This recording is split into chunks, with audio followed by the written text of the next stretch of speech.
मंगलवार व्रत कथा।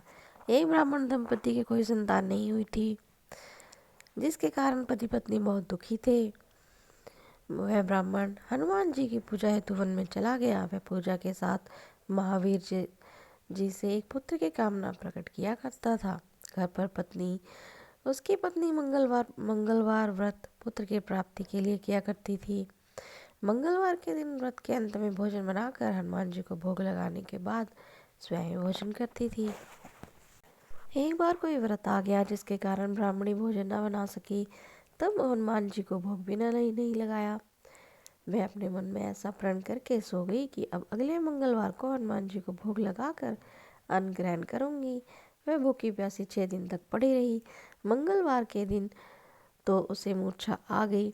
तब हनुमान जी उसकी सच्ची निष्ठा और लगन देखकर प्रसन्न हो गए और उन्होंने उसे दर्शन दिए और कहा, मैं तुमसे अति प्रसन्न हूँ। मैं तुमको एक सुंदर बालक देता हूँ जो तेरी बहुत सेवा किया करेगा। हनुमान जी मंगलवार को बाल रूप में उसको दर्शन देकर अंतर्ध्यान हो गए। सुंदर बालक पाकर ब्राह्मणी अति प्रसन्न हुई। ब्राह्मणी ने बालक का नाम मंगल रखा। कुछ समय पश्चात ब्राह्मण वन से लौट आया। प्रसन्नचित सुंदर बालक घर में क्रीड़ा करते देखकर वह ब्राह्मण पत्नी से बोला, ये बालक कौन है? पत्नी ने कहा, मंगलवार के व्रत से प्रसन्न होकर हनुमान जी ने दर्शन देकर मुझे बालक दिया है।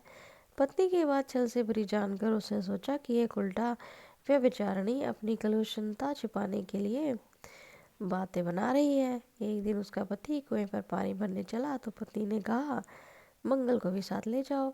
वह मंगल को साथ ले चला और उसको कुएं में डालकर वापस पानी भर कर आया तो पत्नी ने पूछा कि मंगल कहाँ है। तभी मंगल मुस्कुराता हुआ घर आ गया। उसको देख ब्राह्मण आश्चर्यचकित हुआ।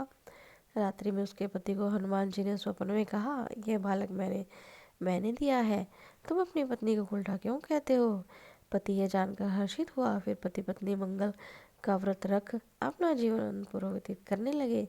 जो मनुष्य मंगलवार व्रत कथा को पढ़ता है, सुनता है और नियम से व्रत रखता है, हनुमान जी की कृपा से उसके सभी कष्ट दूर होकर सर्व सुखों को वह प्राप्त करता है।